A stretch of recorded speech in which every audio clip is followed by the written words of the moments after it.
आपका इस लेक्चर में स्वागत है। इस लेक्चर में हम अध्याय 18 समरूप जिसका नाम है उसके परीक्षण करके देखिए 18.1 के प्रश्नों का समाधान सीखेंगे। तो चलिए शुरू करते हैं। हमारा पहला प्रश्न नंबर 1 है। प्रश्न 1 कह रहा है बॉक्स में सही उत्तर लिखिए। हमारा पहला प्रश्न है सभी वर्गा क्षेत्र सर्वांश या समरूप होते हैं। तो वर्गा क्षेत्र मतलब जो वर्ग के रूप में रहता है। तो सर्वांगसम कहने का मतलब क्या होता है, जब सभी कोण समान हो और भुजाएं भी क्या हो, बराबर हो। यानी कोण और भुजा दोनों बराबर हो तब वो सर्वांगसम होती है।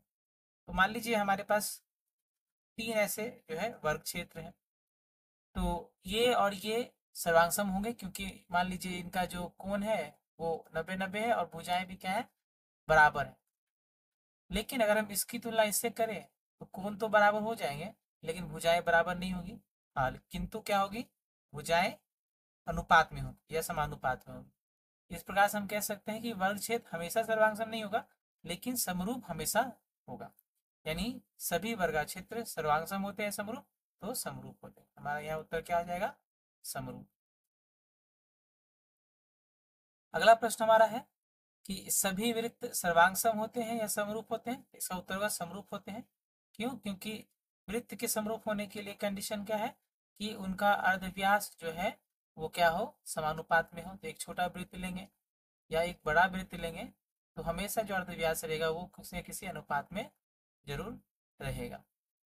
तो जो वृत्त होता है वो हमेशा क्या होता है, समरूप होता है। सर्वांगसम होने के लिए उनका जो अर्धव्यास है वो बराबर होना पड़ेगा। ये हमेशा संभव नहीं है लेकिन समरूपता संभव है। तो सभी वृत्त क्या होते हैं, हमेशा समरूप होते हैं। अगला प्रश्न है सभी समबाहु या समद्विबाहु त्रिभुज सर्वदा क्या होते हैं, समरूप होते हैं। इसका उत्तर क्या होगा, समबाहु होगा। उत्तर समबाहु होगा। कैसे समझते हैं, समबाहु त्रिभुज में क्या होता है कि उसका प्रत्येक कोण हमेशा क्या होता है, 60 डिग्री होता है।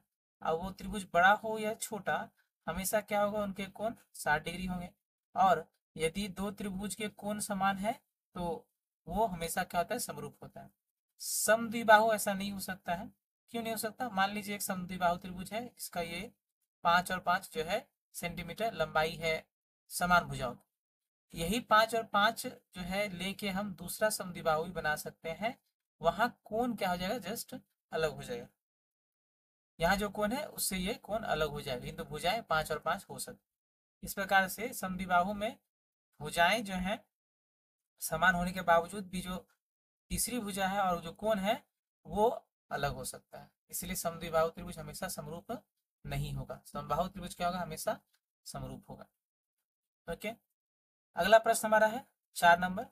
दो चतुर्भुज समरूप होंगे यदि उनके अनुरूप कोण क्या होंगे, समान होंगे। जो दो चतुर्भुज को समरूप करना है तो उनके जो कोण होंगे वो समान होने चाहिए एवं अनुरूप भुजाएं जो है क्या होना चाहिए, समानुपात में होनी चाहिए। यहाँ क्या हो जाएगा, समानुपात हो जाएगा। समानुपाती होना चाहिए और जो कोण है वो समान होना चाहिए। हमने पढ़ा है, इसमें ज़्यादा डिस्कशन करने की जरूरत नहीं है। तो दो चतुर्भुज समरूप होंगे यदि उनके अनुरूप कोण क्या हो, समान हो, और अनुरूप भुजाएं क्या हो, समानुपाती। अब हमारा अगला प्रश्न है कि निम्नलिखित वाक्य सत्य है या असत्य, सत्य है या असत्य लिखें। ठीक है।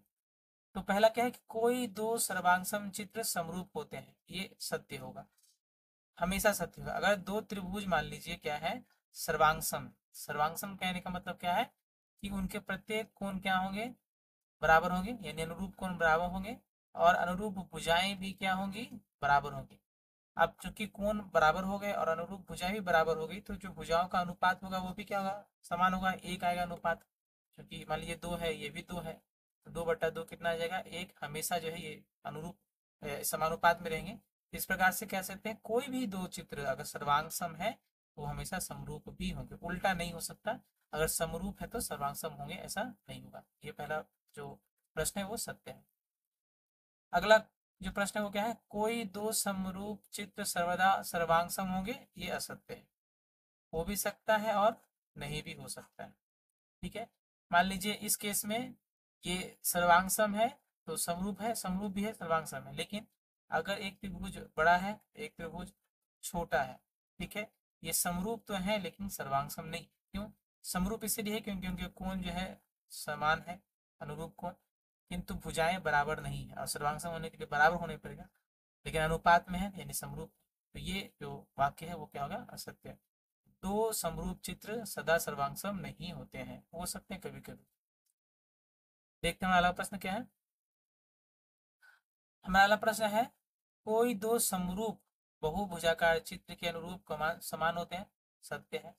अगर बहुभुजाकार जो चित्र है, मान लीजिए ये एक षष्ठभुज है, 1 2 3 4 5 6, इसी प्रकार से एक और षष्ठभुज यहाँ है, अगर दोनों समरूप हैं तो उनके कोण जो अनुरूप कोण होंगे वो समान।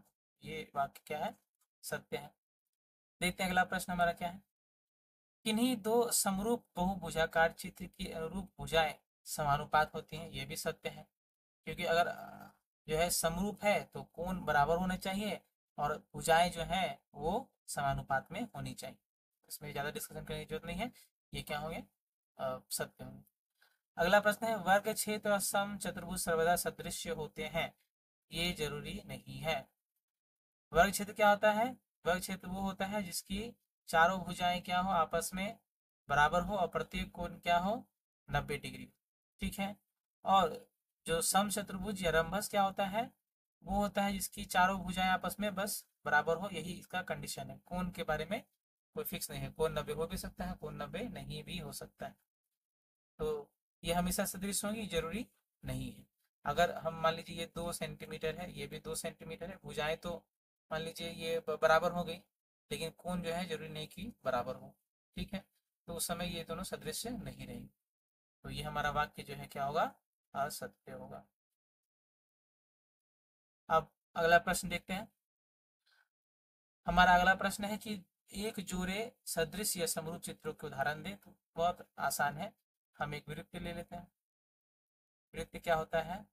इसका मान लीजिए 2 सेंटीमीटर है और एक बड़ा वृत्त है, ये मान लीजिए इसका 3 सेंटीमीटर। तो ये दोनों क्या होंगे? समरूप चित्र होंगे। और एक ही बोला गया है, कई और ले सकते हैं। मान लीजिए हम ले सकते हैं ये समबाहु त्रिभुज भी ले सकते हैं। ठीक है। बोला है एक जोड़ा चित्र बनाए जो समरूप है, सेम क्वेश्चन है। तो वहाँ हम लोग मान लीजिए वर्ग ले लेते हैं। वर्ग क्या होता है? समरूप होता है हमेशा। ठीक है। तो इसका नाम आप ले लीजिए ABCD, इसका मान लीजिए PQRS। तो ये क्या होगा आपका? समरूप चित्र हो जाएंगे। इसका मान लीजिए 2 है, ये 3 है इकाई। यहाँ भी वही सेम प्रश्न है, तो इसका भी उत्तर हम या तो वृत्त बना लें, या तो समबाहु त्रिभुज बना लें, या वर्ग क्षेत्र बना लें। ठीक है। तो इस प्रकार से ये प्रश्न हमारा समाप्त होता है।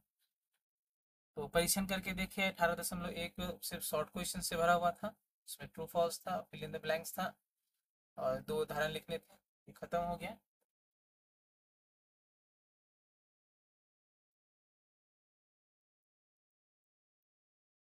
उम्मीद है आपको सभी प्रश्न समझ में आए होंगे। वीडियो को ध्यान से देखें, इनका अभ्यास करें। कोई भी कंफ्यूजन या क्वायरी हो तो उसे कमेंट बॉक्स के जरिए जरूर बताएं हमें। मिलते हैं अगले वीडियो में, तब तक के लिए धन्यवाद।